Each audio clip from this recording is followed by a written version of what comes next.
Welcome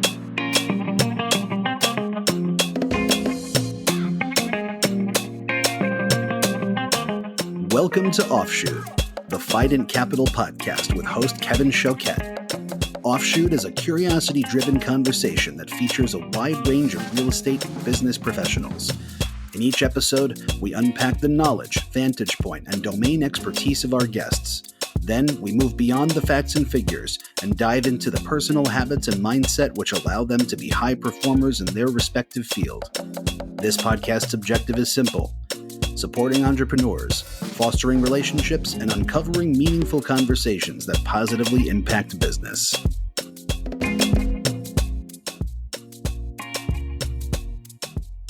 Welcome, everyone, to episode 34 of Offshoot. My guest today is Jay Rollins, founder of Canopy Real Estate Partners, a boutique fund focused on middle-market commercial real estate across the Western U.S. Jay's a 40-year veteran who built and sold multiple platforms, from RTC-era distressed assets acquisition with Eastern Realty to growing GMAX Specialty Finance Group to a meaningful national scale, to then founding JCR Capital and scaling it to $1.6 billion in assets under management before selling it to Walker Dunlop in 2018. Jay's current venture has a very unique position and strategy. He's not building another massive fund. He's scouting talent, specifically syndicators between, say, 35 and 45 years old who've never gotten access to institutional capital or learned how to build institutional platforms. His pitch is simple. Let Canopy put discretionary capital in your hands and teach you the fund management business so you can grow your platform. Should you become the next Colony Capital, Jay's applauding from the sidelines, having taken no equity in your company other than what is earned at the project level on their investment and its return. The whole model starts with what Jay calls people first, deal second. He's spending time understanding operators, their processes, and their temperament.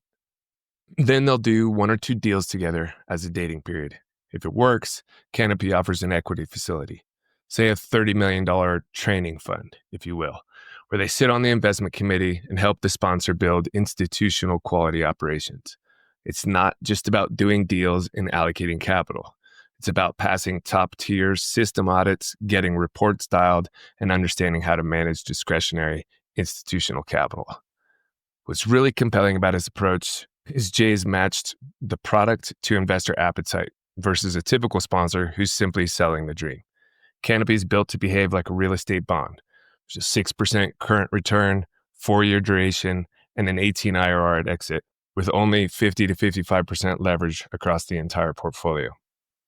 It's low leverage, tax-advantaged cash flow for an LP base that's tired of being told, "Trust me, I'll call you in 5 years."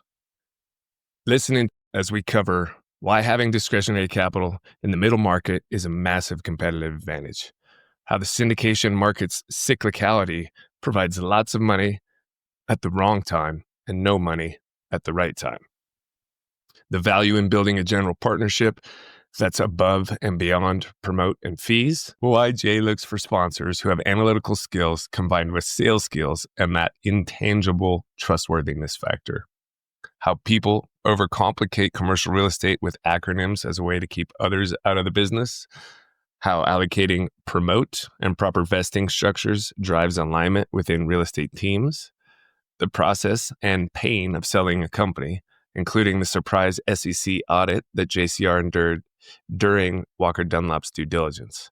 And finally, why basic interpersonal skills like looking someone in the eye, shaking their hand, and remembering their name will put you ahead of 95% of the younger generation. Jay's built a business 4 times now, and he's sharing the playbook openly. I hope you enjoy this as much as I did.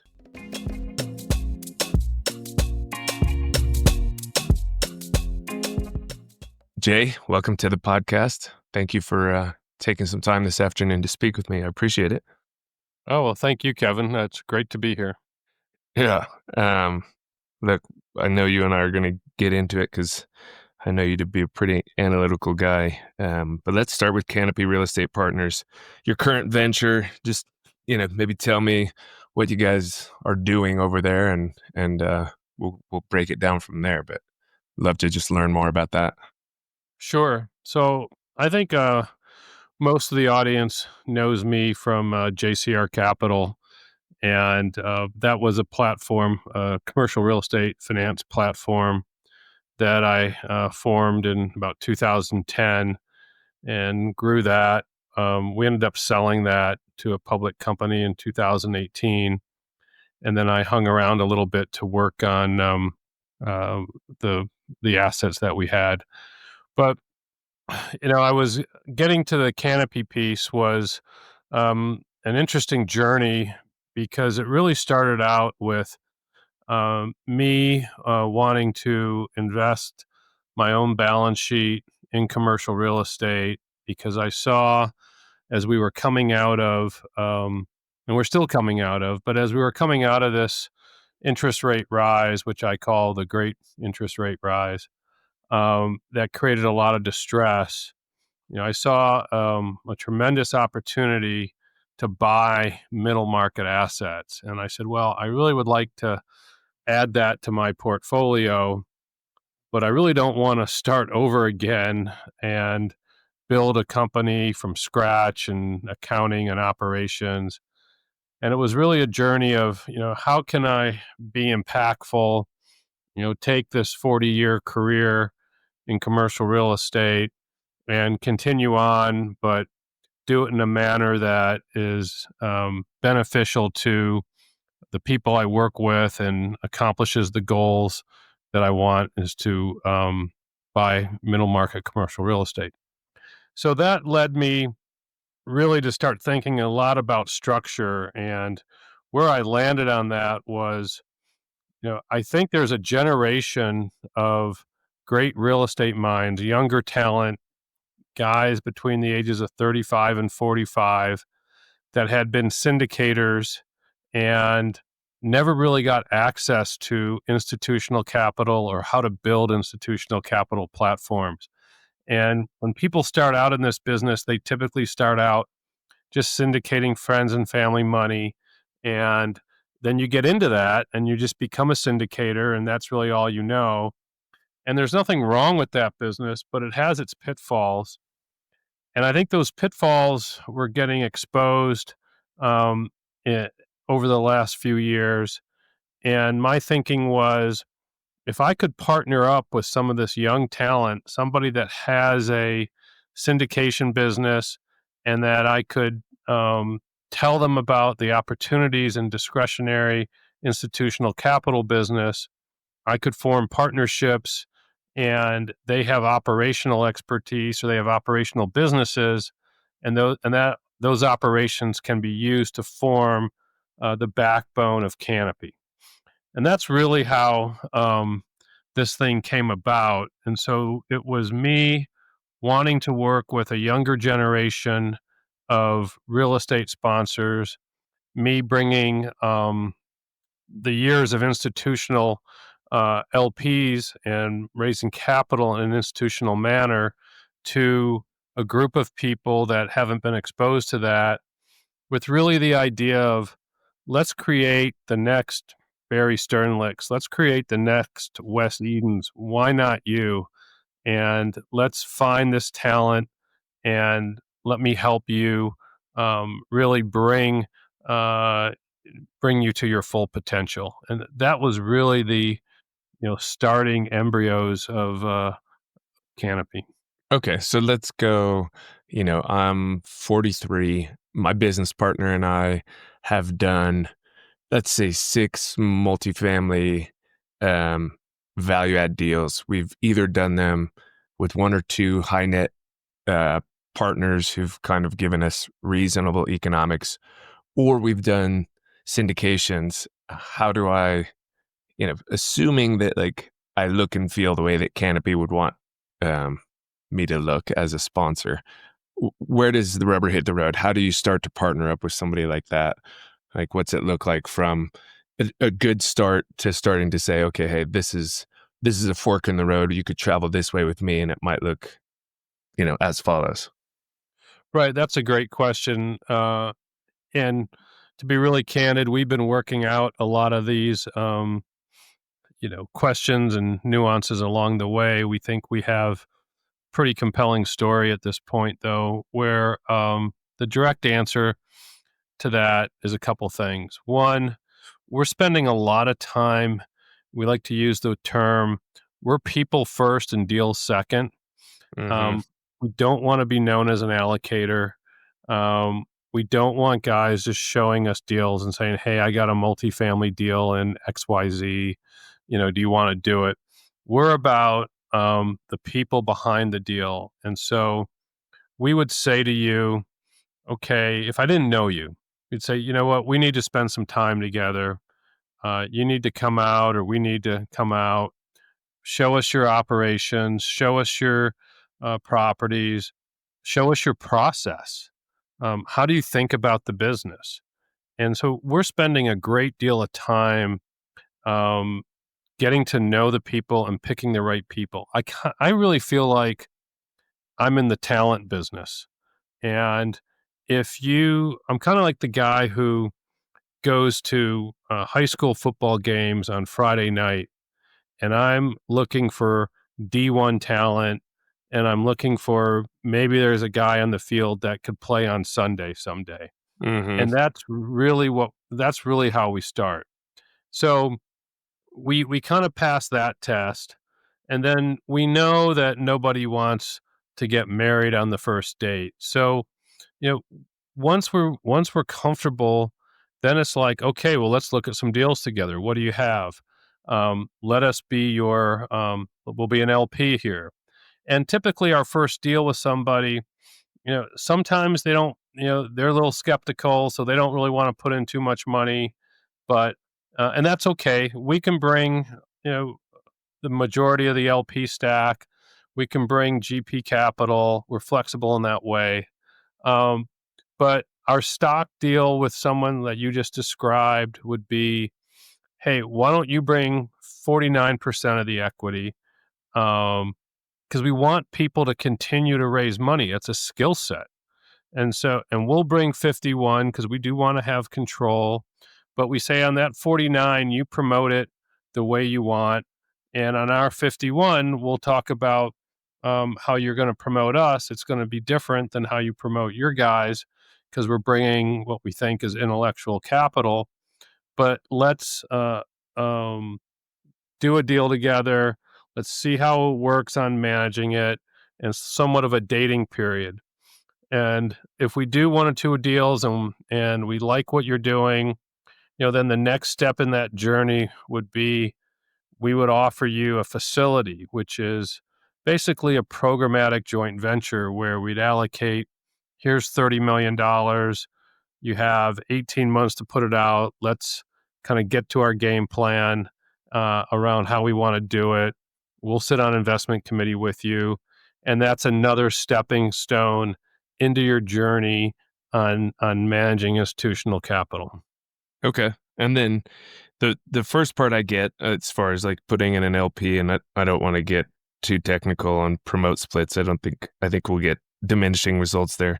The second part, you come through, let's just say with that $30 million facility, is that intended to be GP co-invest? And so you're then starting to reach out to other capital allocators and you're a strategic to the sponsor, or is that it kind of could be also LP? Just wondering how you think about that second step. Yeah, that's a good point.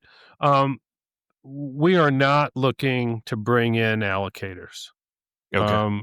We are looking to be, part of the LP base, and we are looking for our partners to be able to raise capital to fill out the other part of the LP base. So it's interesting, as you play in the middle market, there's a lot less need, or a requirement, I guess is the right word, for GP co-invest. They're just not. That's right. That's too small. Well, and the LP base doesn't really think about it. It's kind of crazy, that people don't really say, I need 10%, I need 20%.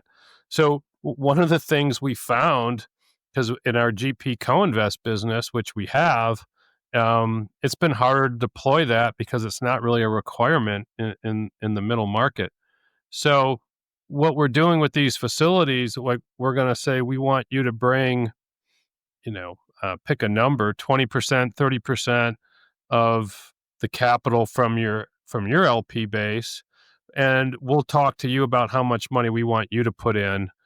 So we know people's motivations are all aligned, but this is the stepping stone piece to starting to manage institutional capital, for our partners. Got it. That's interesting. Well, let's go this direction then, which is, just ask it in a non-conventional way. What's so great about institutional capital? Like, there are syndicators who have it, like brand and or pedigree. It could be a second generation syndicator, or just a group that's done a lot of deals and treated their investors very well over the years, who can, shoot out an email blast and subscribe, let's just say $15-25 million in a couple days, and end up with, I would argue, looser governance and better economics.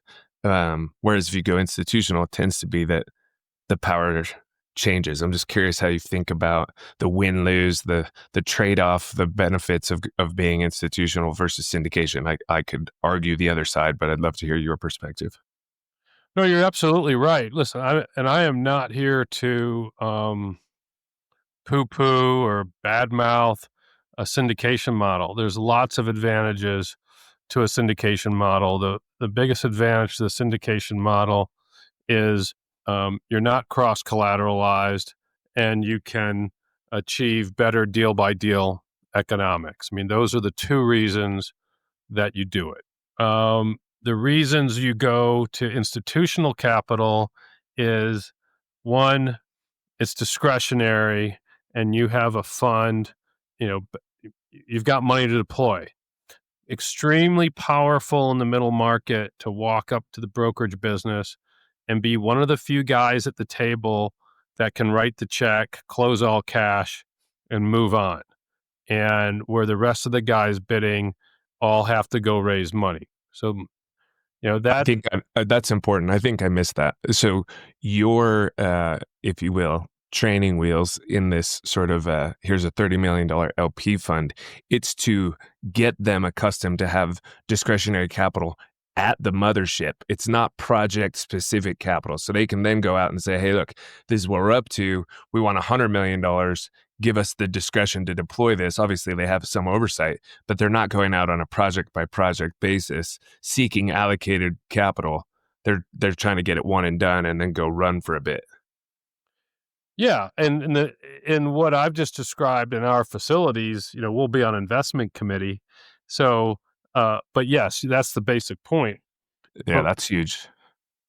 So having the money, when you have discretionary money in a undiscretionary market, that's a big plus. Yep. The other thing that we find the syndicators who are coming over will say is, the syndication market isn't what it used to be. Those emails aren't generating, dollars in 24 hours like they used to. So you got a market that kind of ebbs and flows. And the problem with the syndication market is it's generally, there's a lot of money available, typically at the wrong time, and there's no money available typically at the right time. And so that is a fix, because right now it's hard to raise money, yet the opportunities are the best. Mm-hmm. Syndication market isn't counter-cyclical. Right. Yeah, that's a good call too. And then I would also say that the syndicators have said to us, we can't do more than one deal at a time, because our network, depending on the size of your network, you can't go to the well, twice in 2 months, twice in 3 months. It's just people won't, commit that quickly. And you don't know what the pacing of opportunities are going to be like. So that's another reason. But I think I won't say final, because there's probably more, but the final one I'll talk about now, which people overlook, is that there is monetary value in building a general partner.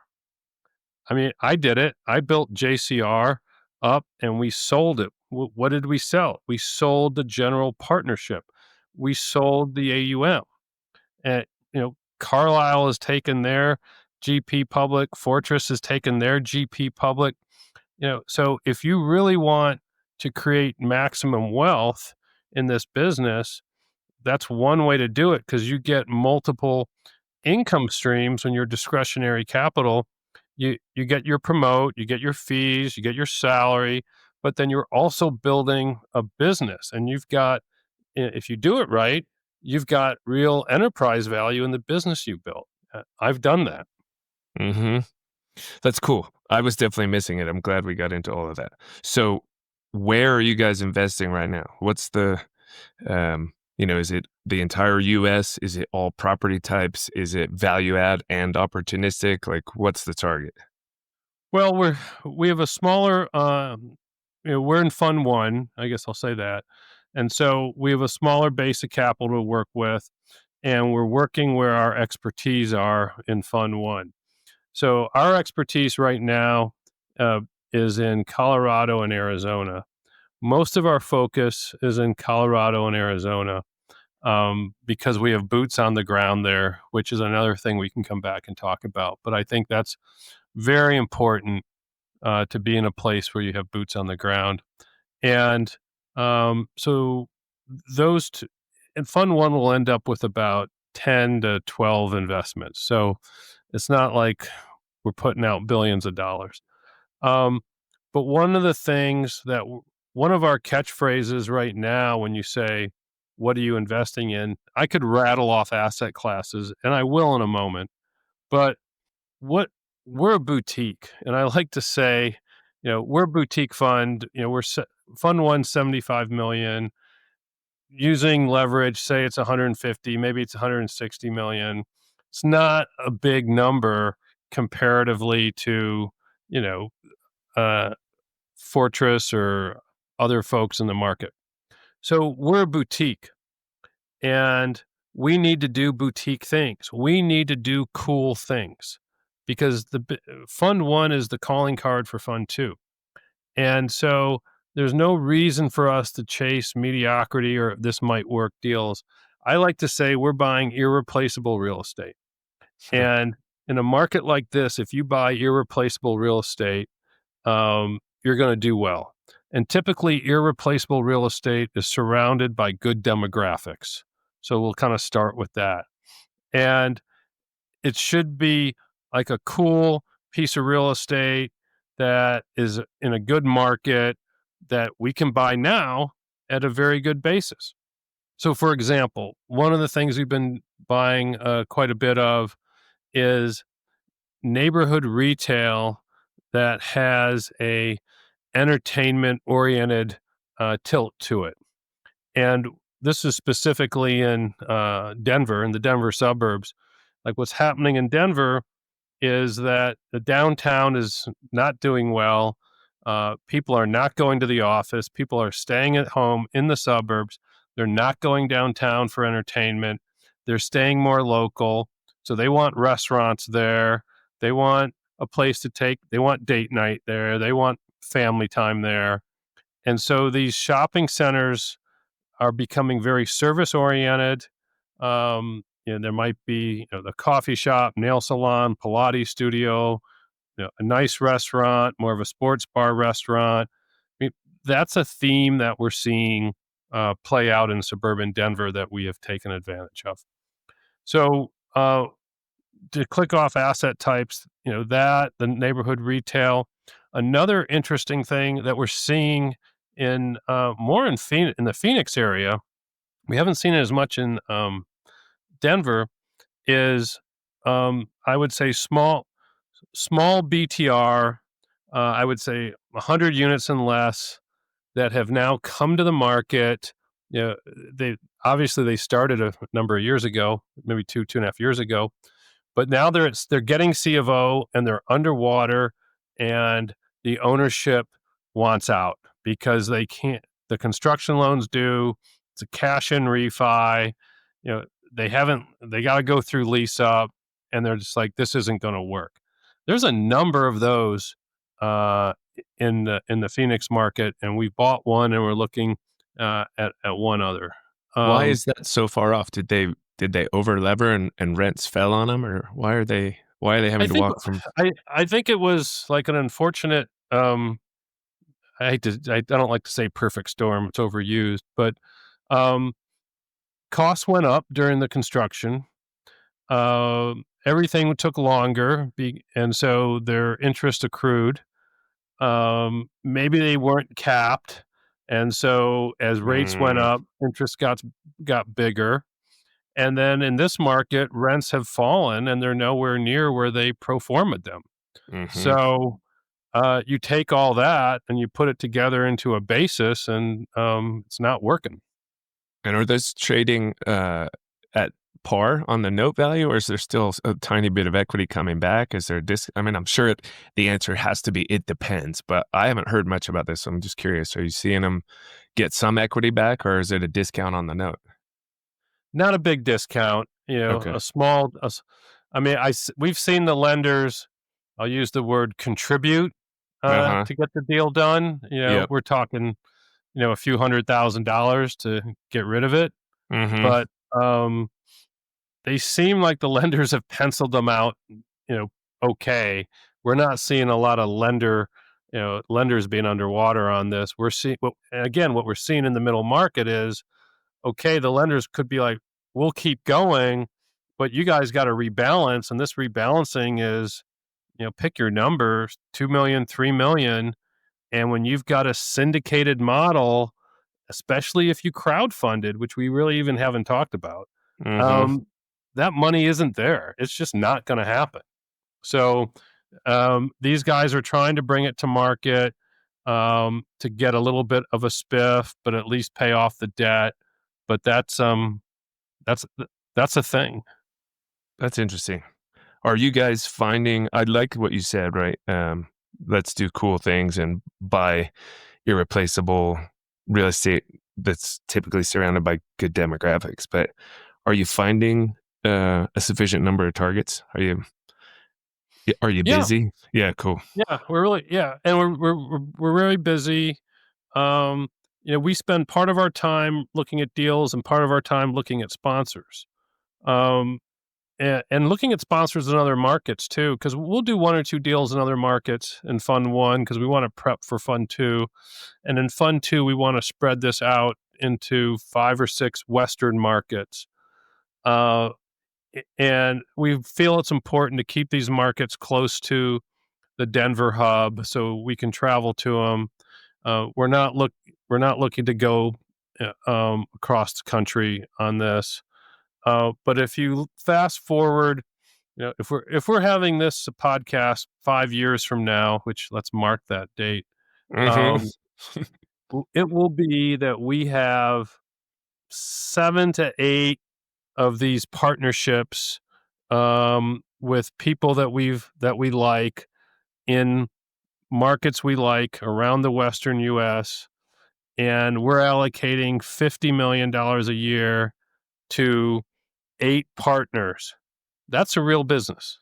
And Hmm. that's really all you need to do to be successful. I mean, obviously, there's lots of things to do, but if you can find, 8 great partners who are like-minded in different markets and deploy with them, that's the goal of this business. So it's not let's put out $500 million and like look at the inbox and see what deals are coming through. It's just the opposite. We want these to find great partners, back them, and then help them grow and do well along the way. And what we haven't mentioned is in this model, we're not taking any equity in their enterprises. Good. I was Uh, just about to ask that. How you kind of like if they become the next Colony Capital, where is Canopy as they sort we're, of go? we're applauding, and we're super happy for them.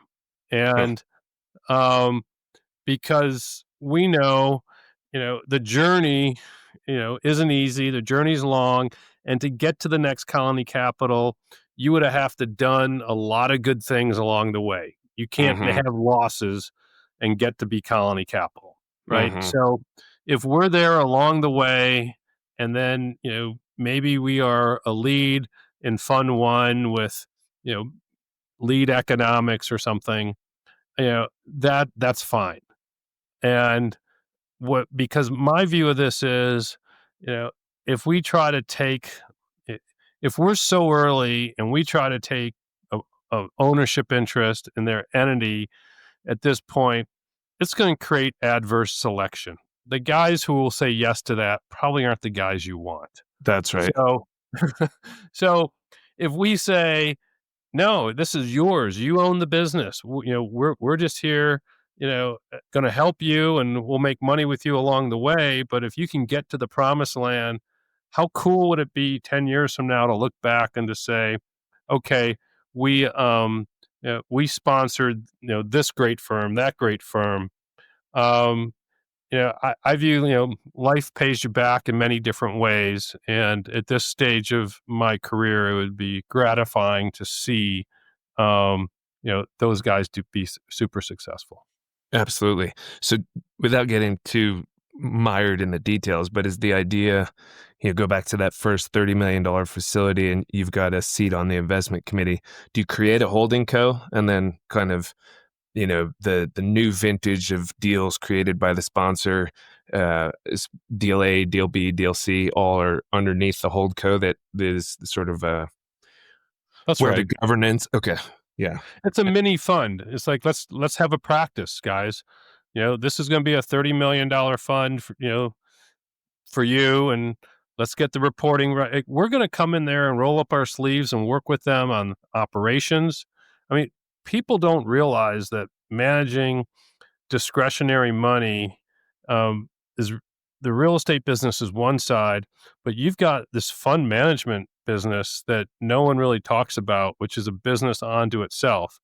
And that's where we add a lot of value, is to say, we got to retool your operations so you can service, you can asset manage, you can report, you can have the appropriate backup. You can bring in Mercer Consulting and do an operational audit, and you can pass that to be institutional grade. That Mm. that's that's the watermark that you got to get to. We've done it multiple times. We'll teach you how to do it. It's not going to happen overnight, but if you're serious, use our capital to launch, and you're going to have to commit some time to the back office. What is a Mercer audit? I don't know what that is. So Mercer Consulting is a large consulting firm that specializes in consulting to institutional clients, pension funds, insurance companies, et cetera. And so if I'm a pension fund and I say, well, I want to allocate 20 million to XYZ, but I like the guys, I like their ideas, but I don't want to give them 20 million and they don't, and it ends up being in a Wells Fargo checking account, and Right. you know right. So somebody's got to go in there and look at the processes, the Controls. policies, the procedures, the underwriting standards, the redundancies, the technology, the ability for safety to the technology, all these things that you don't think about or worry about, it's a huge deal to manage capital. Hmm. And they're kind of one of the gold standards where you can say, hey, we've passed a Mercer audit. We're good. Yeah, exactly. That's cool. I didn't know about that. Going back to the holdco then. So for the sponsor that takes the $30 million, sort of, if we will, seed or round one from Canopy, I presume then they're crossing the portfolio. It's as you said, it's running as a fund. That's right. Okay. And then going way back up, we're saying, hey, like what asset classes, what markets? You're saying, Arizona, Colorado, and some good color there. Value add, opportunistic, core plus. Like, what's the return Yeah, profile that you're looking for? that's a great question. We've settled in on a value add um, product, and we'll do retail, industrial, multifamily are the three core products right now. And then in Fund 2, we're going to add a special situations bucket where it may not be irreplaceable, cool real estate, but some kind of situation has come up where, you know, for whatever reason, we're inside the ropes and we think we can make a 2 or 3x in a short period of time. But those are the primary asset classes. And we landed on value add really as it related to what I wanted to buy and to what I think people want to invest in. Because, you know, again, I don't think people spend enough time thinking about what it is they want to do and how does that match up with the investor base. So Mm. my investor base and most investor bases today, if you're going to be competitive and you're going to raise money, what people want is a day one current return. And we said, if we can return you 6% day one, and give you duration, because I'm looking at this like a bond. And if I said to you, Kevin, I've got this bond product that it is going to pay you 6% current, and you're going to need some duration because you don't want to be paid 6% current just for a year. So I'm going to give you 4 years duration on average, and then so you can get 6% along the way, and then when this bond matures, you're going to make an 18. Right? You'd be like, okay, Yeah. sign me up, right? Uh-huh. Right. That's what we're trying to do here. And if you look at the Canopy portfolio, I kind of view it like a real estate bond. And our leverage is only 50 to 55%. You've got, we'll end up with well over 200 leases paying every month. And so with that lower leverage, that many leases combined with all the properties, we're able to distribute quarterly, and we've got this upside. So what we're really talking about is safety, security, and cash flow. And can we create this bond-like product in middle market commercial real estate today? I think we can. And I may even, once this portfolio gets done, I want to actually get it rated and see how it would rate out. And, because we're headed toward the idea of creating a real estate bond. That's a really interesting idea. How do you think about back leverage or using leverage at the fund level when presumably at the asset level, each individual asset is also going to be levered, right? You're basically levering an equity fund. We're not using back leverage.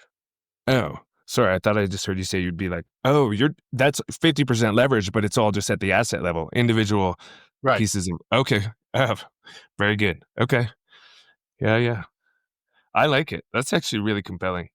I don't think enough people think about the desires of the investor, right?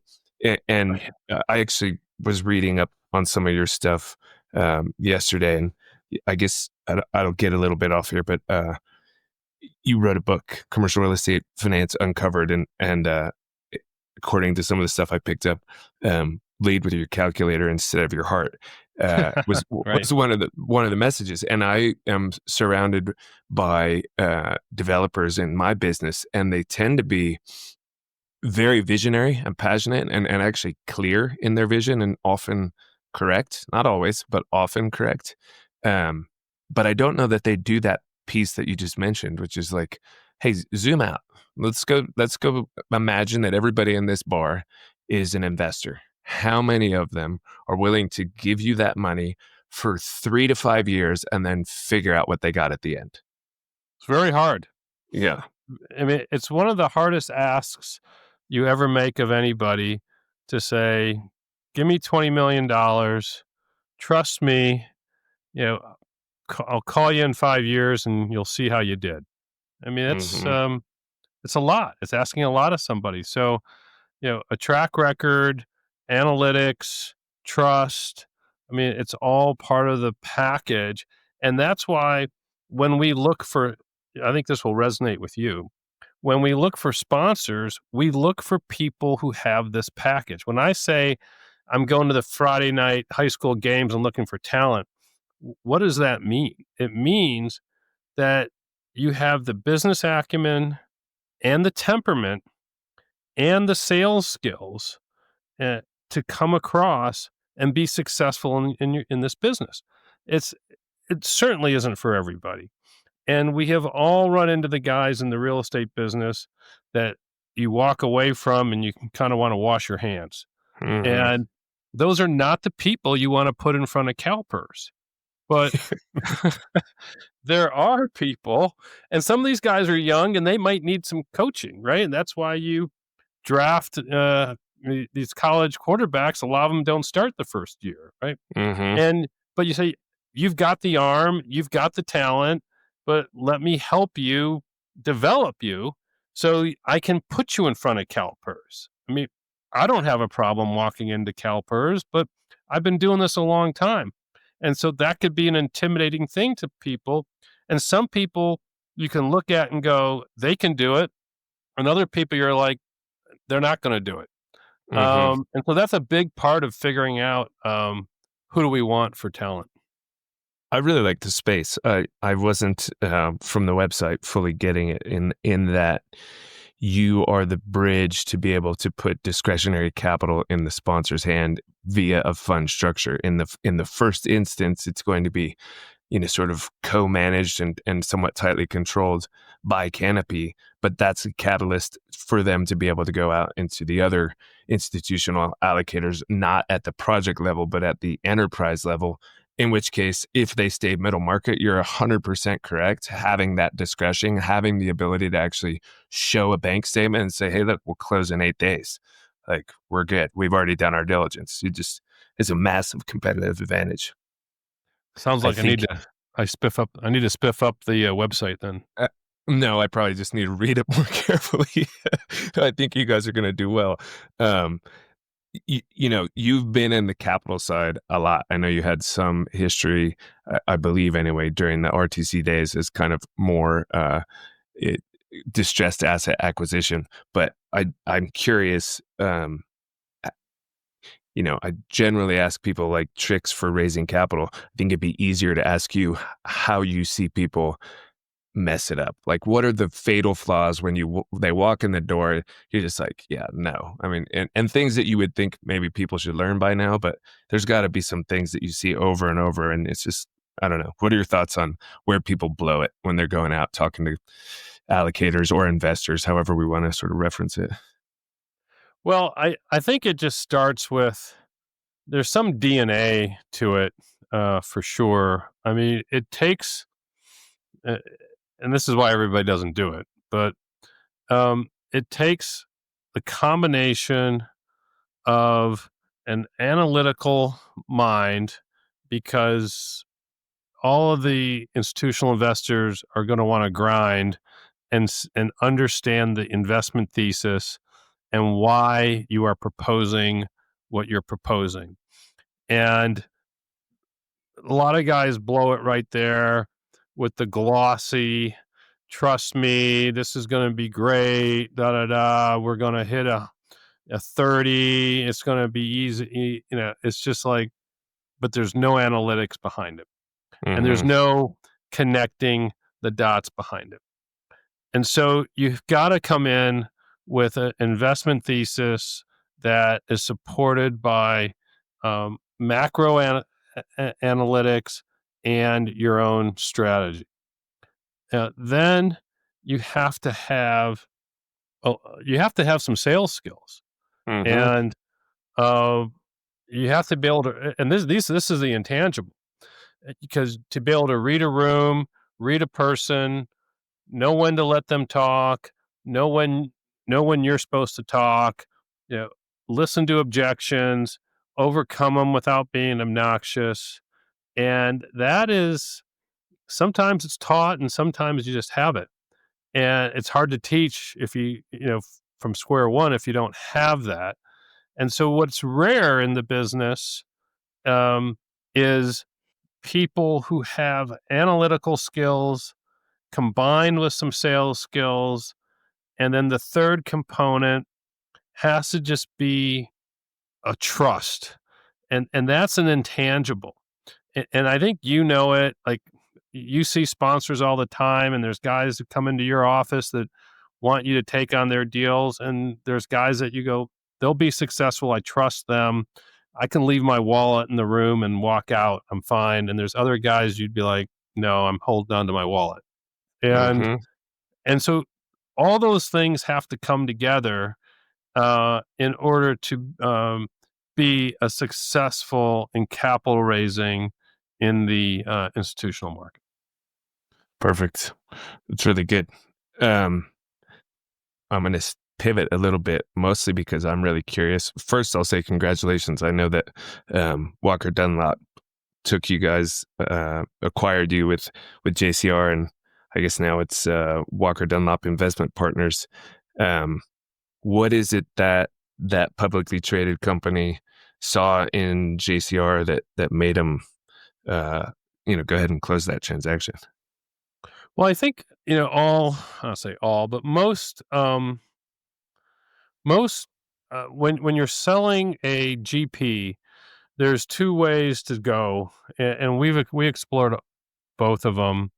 There's the PE route, which is a much tougher route, which, people would buy you just to try to make money off of your business, and, deploy more money into your business and say, okay, grow it and, resell it.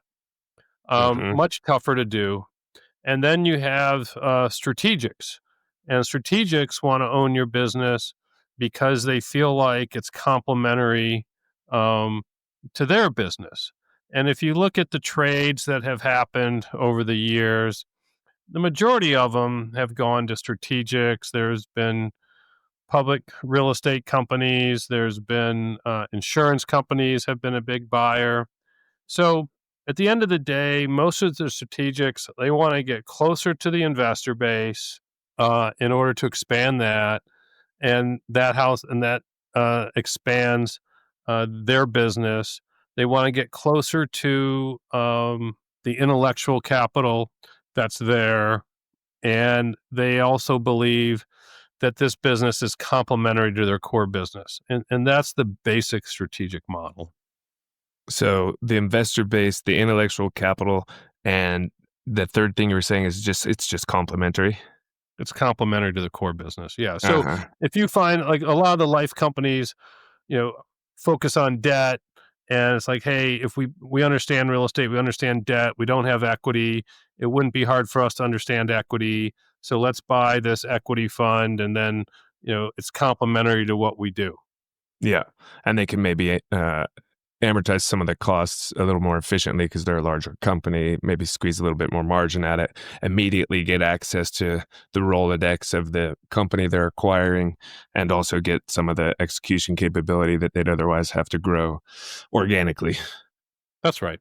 Yeah. What was the experience like? Not, I don't need every detail, but was it just here, far left, horrible, never do it again, far right, wonderful, amazing, I can't believe how easy it was? Like, what was the experience of going through that kind of a sale? Well, going through those sales are hard. The due diligence is hard. It took a long time. In our case, kind of just as a quick it's funny now.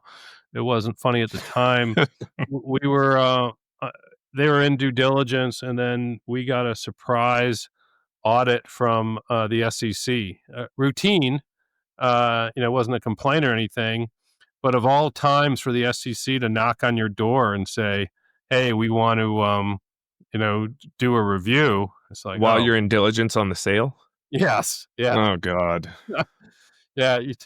Talk about a bad night. Right. That was so. We got through it, and then actually, in jest, I went back to them and said, "Hey, you really should pay me more because just got a clean bill of health from the SEC." Yeah, they But did your diligence for you. right, right.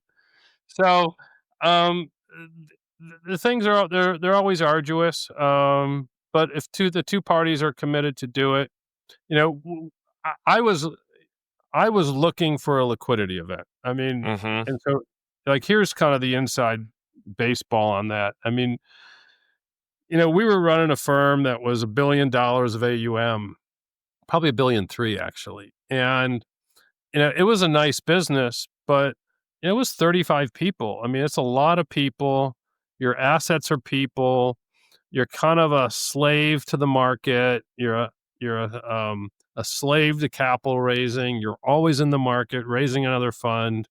You're only as good as your last fund. And we really had to either to get to bigger scale, or we really either had to shrink it and be more of a boutique, which, the Canopy model is going to be.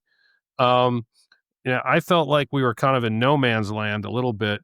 And so a sale at that point was something that we wanted to do. And, I'm glad it worked out. It was definitely, part of the business plan. That's cool. Since you just mentioned the 35 people, and obviously, actually, I have no idea how many people work for Walker Dunlop, and you just mentioned Canopy. Let's talk about teams. How do you think about? I mean, you're expressing it in Canopy as in we'd like to be lighter and smaller, but there are at least the two choices of let's stay nimble. We know we're in a cyclical business. We'll stay small, light overhead, and then there's the other one, which is the Colony Capital. Which maybe you're spawning the next generation of a Colony Capital, where you have so much mass and so much girth that you can, for example, have your own health insurance program and all sorts of incredible economies of scale. Just wonder how you think about navigating. We're all going through this cyclical market, and it's not always easy to sort of, when we take our lumps, kind of get through it. Well, yeah. So I'm definitely more on the boutique side at this point. And I mean, that has something to do with where I am in my career. I would be remiss if, I want to mention my partner in this is a fellow by the name of Tucker Mannion. And Tucker runs a business in Denver called Centerpoint. And it was Tucker and Centerpoint that was the germination of Canopy. And Tucker's my partner in Canopy. And Tucker's 42 years old, was a syndicator, and has said, I want to be a fund manager. Let's go. And and the Centerpoint the people at Centerpoint, the Centerpoint employees, are the operational side of Canopy. And Centerpoint and Canopy are merging. And so all the new business Tucker is doing is under the Canopy label, but he's 42, right? I'm not 42. And so, a lot of this will depend upon, where he wants to take it, how big he wants to get it. If he wants to go after Colony Capital, and we've got, the sovereign wealth show up and say, we need, you guys are our guys for 500 million. We're not saying no. But this business is a journey. Canopy is my fourth company in the space. So, you have to take what the market gives you. You have to have your own business plan, but Canopy's being built to be a Western region boutique. We do a series of $250 to $300 million funds every 2 years, tight investor base, and we grow these 8 to 10 sponsors. Along the way, if things change and you can get bigger, yeah, that'll be Tucker's call. I'll support it, but I'm not going to get in the way of a guy who's 42 and their ambitions. But for me, this is the right size. Compensation and alignment, right? When you get into these teams, you've been GMAC, JCR, Walker Dunlop, now Canopy. I'm sure I'm missing a couple. Incentives matter, right? Especially when you're allocating capital, there's always a real sensitivity to what's the fee compensation paid to the GP. Are they getting an ACT fee, a dispo fee? Are they getting, fee? But on your own teams internally, how do you think about creating alignment for people who are managing funds and making investments that, might have a 3 to 5 year cycle, and, you know, just aligning incentives so that you can try to get an optimal outcome. Yeah, I mean, it really comes down to allocating the promote, Hmm.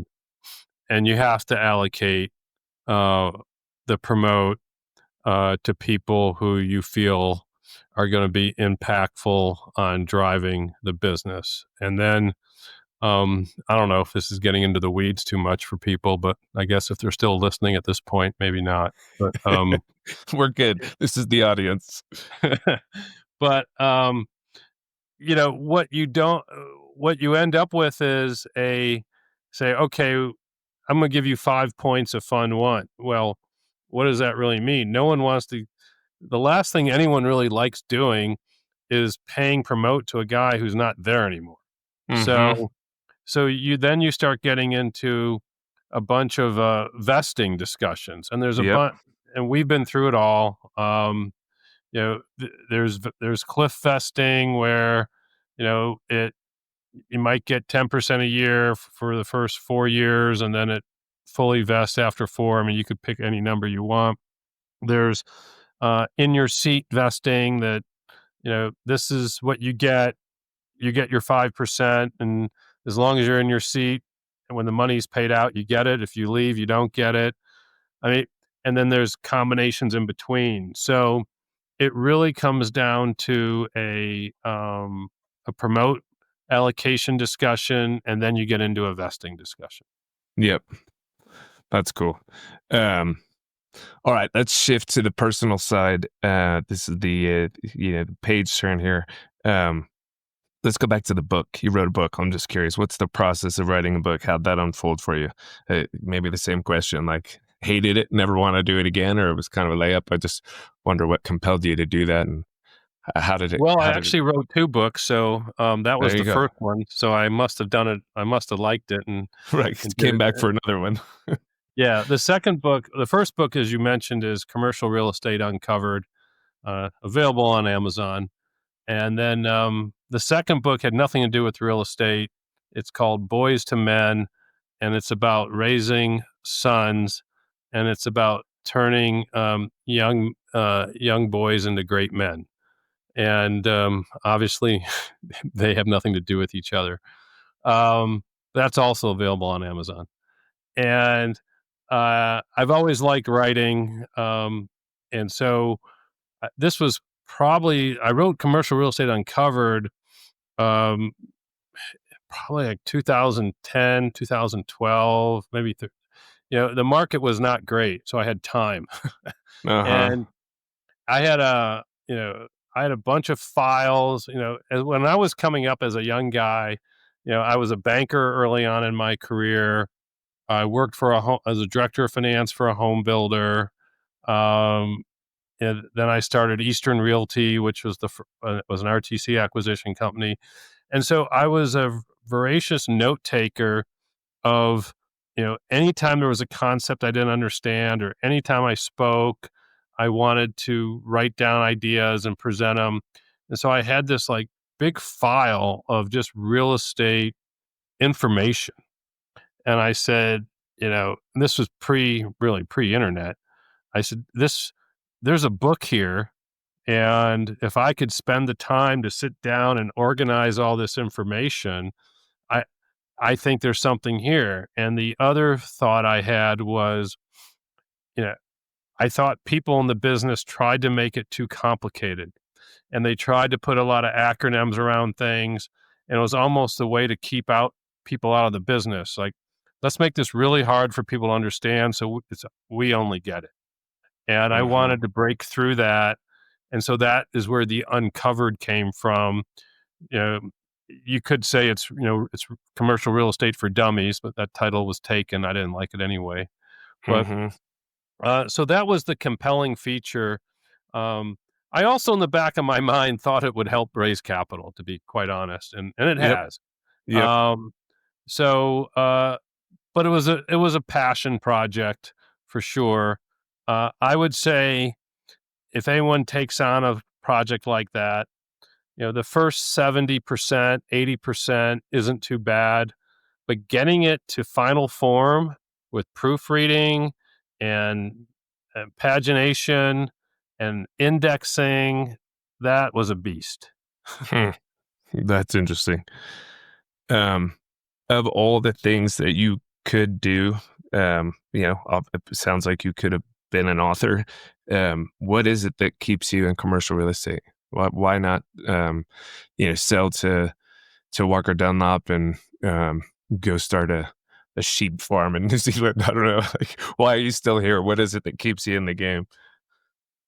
I think I think as guys have success, um, one of the things that you don't realize during the chase, I guess, um, is to be quite honest, is the relevancy and the the f- the fact that the phone stops ringing and no one cares about what you have to think or say or do.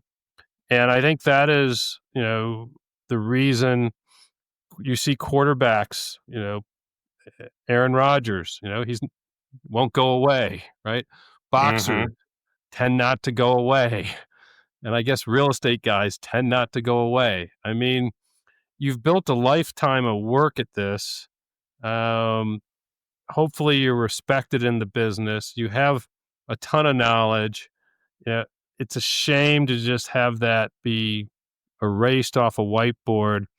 And what I hope to do with Canopy is to do some good things. Obviously, buy commercial real estate for my book, my own personal book. I mean, my balance sheet, but to be impactful with the next generation. And that's really where I saw my calling is if I can help this next generation of commercial real estate investors and these guys that are 35 to 45, and if I can be there for them and help them in their businesses, make better investment decisions, make better operations, you know, be an advisor, be a mentor. That's going to be extremely rewarding for the rest of my life. I mean, I'll have great set of friends and business associates. It'll be profitable. I mean, what more could you want? That's cool. This is a question I've asked of people a few times, and you're giving me the perfect segue, so I'm going to fire away. You could do like the Maslow's hierarchy of needs, right? Food, shelter, and all the way up to self-realization. But money has a relationship. I'll say it this way. We have a relationship to money that's one thing when it's just simply what you need to survive, right? I'll get some money, I'll get some food, I'll get some money, I'll get some shelter. And then at some point it could transition into something different. It sounds like that some of that transition may have unfolded for you in that you're saying, hey, I'd love to own some real estate for my own book, as in my own book of assets, but that you're also interested in investing in other people's success. I wonder, beyond the basic needs, like how does the idea of money land for you? And I know that's a very esoteric question, but hopefully I framed it up well enough that you can rip the cover off the ball. Yeah, I mean, uh, my approach is different than other people's for sure. Uh, I'm not a big collector of things of Mm-hmm. like, you know, big like fancy cars. I mean, nice. I want to drive a nice car, but I don't need, the Lambo or stuff like that. And I want to live in a nice, in a comfortable manner. And I want to be able to, just do what I want to do and not, think about it. It's like, oh, should I buy a new driver this year? I shouldn't have to think about that, right? We're going out to dinner. I shouldn't have to think about that. I don't want to think about that. I just want to do it. So, Mm-hmm. that's kind of the level that I'm at in terms of establishing a lifestyle of that's comfortable and stress free. I guess I'd say it Mm-hmm. that way. Yep. Um, but not a collection of like paintings and watches and cars and, just, yeah, I'm more focused on enhancing relationships, and can I use my balance sheet to create better relationships? And it may not even be, I'll just give you an example, because it may not, it's not even about a quid pro quo. So, uh, after the sale, I bought a house in Scottsdale, and not a 1,500 square foot house near Old Town that I just happened I want. It was fit the budget and all that. And then when COVID hit, a house two doors down came for sale, and I bought that. And the idea was I'm going to scrape that house, and then I'm going to give a perpetual lease to the original house to my sister, because she couldn't afford it. She's in Detroit. Let's get her down here for the season and let her, live out as long as she wants to be here in this house. And I'll have a new house two doors down, and this will create a family unit. And then I bought a couple other houses down here along the way, these smaller mid-century moderns, and my son's in one of them. So it was using my balance sheet to create a tighter family unit, and that's what the money really meant to me. Yeah, that's cool. I had a conversation with some friends a while back, and we kind of landed on the idea that money might be a tool to express core values, right? Which maybe That's for true. you is like family first, or however you might say that. And so then you get to deploy the resource to kind of do that, which resonates with me. It's cool. I'm curious. This was like, we're really zigging and zagging here, but bear with me. We're here in the it's October 3rd, 2025, but social media, it seems like it's kind of having a real impact that maybe is, we're the I don't know if it's the frog. I think it's the frog in the water when they turn it on and, it slowly boils, and so the frog never jumps out. I'm having that sensation around the social media, and probably more importantly, the sort of intelligence that drives the algorithm that kind of creates all this. I just am straight up curious if you have any focus on that, if it's something that you are tuned into. Is it non-issue? Is it issue? I'm just kind of curious if that is on your horizon. Well, I have some strong views around it.